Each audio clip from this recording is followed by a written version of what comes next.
Madam President, I come to the Senate floor every year around this time to discuss an important incident in the history of Rhode Island, largely overlooked in the history books, certainly overlooked in consequence to its importance. You have to understand that we, Rhode Islanders, have always had a pretty fierce independent streak. The colony of Rhode Island and Providence Plantations was founded by Roger Williams and others fleeing the harsh ideological conformity of the Massachusetts theocracy. Our 1663 charter described the colony as a lively experiment and is the first formal document in all of history granting to a political entity the separation of church and state, along with unprecedented freedoms of speech. Rhode Island was the first colony to declare its independence from Britain on the 4th of May, 1776, 2 months before the rest of you did on the 4th of July. And we were the last colony to join the Union, waiting for an independent Bill of Rights.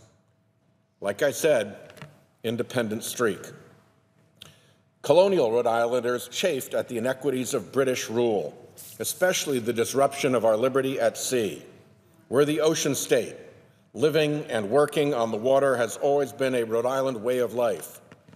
As tensions with the American colonies grew, however, King George III stationed revenue cutters, armed customs patrol vessels in the waters of Narragansett Bay to prevent smuggling, enforce the payment of taxes, and impose British sovereignty.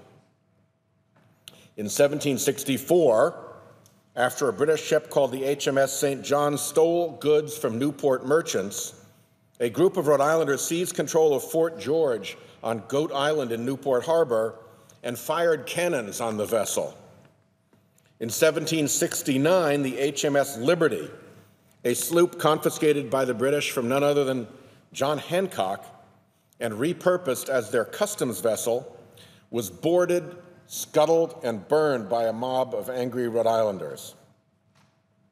And in 1772, on a dark night, a band of Rhode Islanders destroyed the HMS Gaspee, one of the most hated imperial ships, drawing what the Rhode Island abolitionist Francis Whipple McDougall called in 1844 the first blood in the Revolution.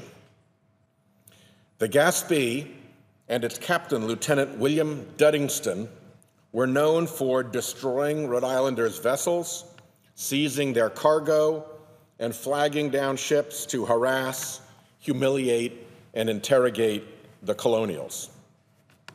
As historian Stephen Park describes in his new book, The Burning of His Majesty's Schooner, the Gaspee, an attack on Crown rule before the American Revolution, the Gaspee was an unwelcome, even hated presence in Narragansett Bay.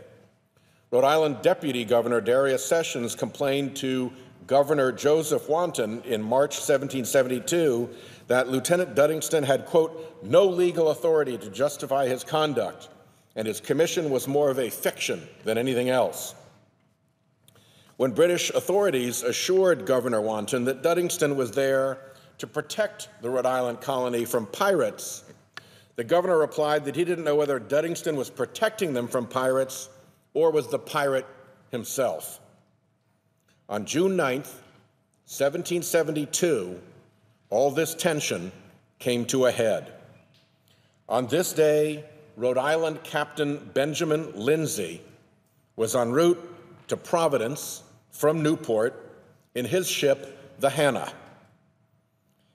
He was ordered by the hated Gaspee to halt for inspection. Well, Captain Lindsay refused, and he raced up Narragansett Bay despite warning shots fired at his Hannah. The Gaspee gave chase to the Hannah, and Captain Lindsay, who knew the waters of Narragansett Bay far better than Duddingston did, steered his ship north toward Patuxet Cove in Warwick, right over the shallows off of Namquid Point, known today as Gaspee Point. The lighter Hannah was able to shoot over those shallows, but the heavier Gaspee ran aground and stuck firm in a sandbar in a falling tide. The British ship and her crew were stranded and would need to wait many hours before a rising tide could free them. Wasting no time, Captain Lindsay sailed up to Providence and, with the help of the respected merchant and statesman John Brown, rallied a group of Rhode Island patriots at Sabin's Tavern on what is now the east side of Providence. Together, after suitable refreshment, the group resolved to end the Gaspee's menace in Rhode Island waters. So that night, 80 or so men shoved off from the wharf under a moonless sky, with their faces blackened and their oarlocks muffled, paddling 8 longboats down Narragansett Bay toward the stranded Gaspee. The longboats silently surrounded the Gaspee, and the Rhode Islanders shouted for Lieutenant Duddingston to surrender his ship.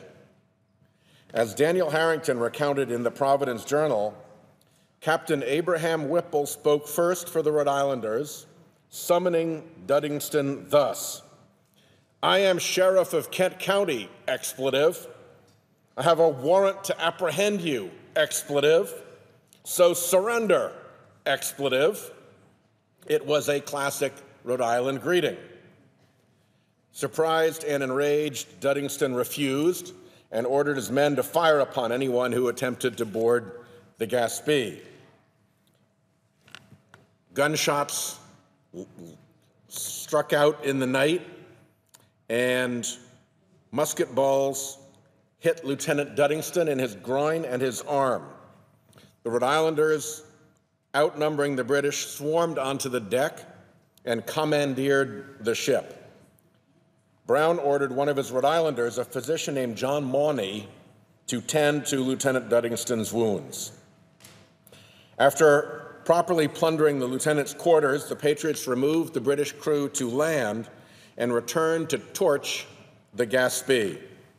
Ultimately, the flames reached the powder magazine of the Gaspee, and the resulting blast echoed across the bay as the dreaded Gaspee blew to smithereens. When word got back to the king, he was furious, and he offered huge royal rewards for the capture of the rebels who had done this deed. But, strangely enough, no Rhode Islander would step forward to finger the perpetrators. You've got to admire, under that kind of pressure, that with 80 people who had gone down in those longboats, not one Rhode Islander would spill the beans. Word spread throughout the colonies of this incident and of the Crown's brand of justice. Samuel Adams wrote a letter in the Providence Gazette on December 26, 1772, that read in part, "A court of inquisition more horrid than that of Spain or Portugal is established within this colony to inquire into the circumstances of destroying the Gaspee schooner. And the persons who are the commissioners of this newfangled court are vested with most exorbitant and unconstitutional power. They are directed to summon witnesses, apprehend persons not only impeached but even suspected, and to deliver them to Admiral Montague, who is ordered to have a ship in readiness to carry them to England, where they are to be tried." The Reverend John Allen delivered at the Second Baptist Church in Boston a Thanksgiving sermon on the Gaspee affair that was distributed in pamphlet form throughout the colonies. His words helped rouse the spirit of independence of this fledgling nation.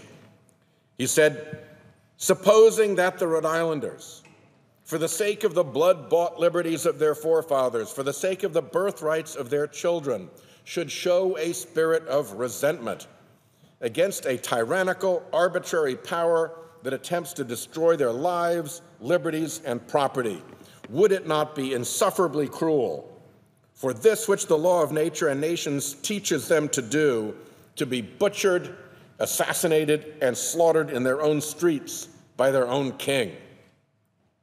Well, Madam President, school children's history books tell a tale of Bostonians who dressed up in funny outfits and climbed onto a British boat and pushed bales of tea into the harbor. But not enough school children know of the bravery of the Rhode Islanders, who more than a year earlier fired the first shots and drew the first blood in the quest for American independence. It's a fine thing, I'm sure, to push tea bales off a boat. We blew the boat up, and we did it more than a year earlier. Rhode Islanders are justifiably proud of our role in our rebellion. We have made a tradition of celebrating the Gaspee incident with the annual Gaspee Days celebration and parade through Warwick. An independent study group at Brown University is adapting the tale of the Gaspee into a virtual reality education experience, so you can put on the goggles and reenact the experience of the Gaspee, marrying Rhode Island history with cutting-edge technology to engage middle and high school students in this history. Someday soon, children across the country may be able to join Captain Whipple and John Brown and step into a virtual longboat, coast down a virtual Narragansett Bay, and watch the sky over a virtual Rhode Island alight with the fires of revolution. I thank the presiding officer, and I yield the floor.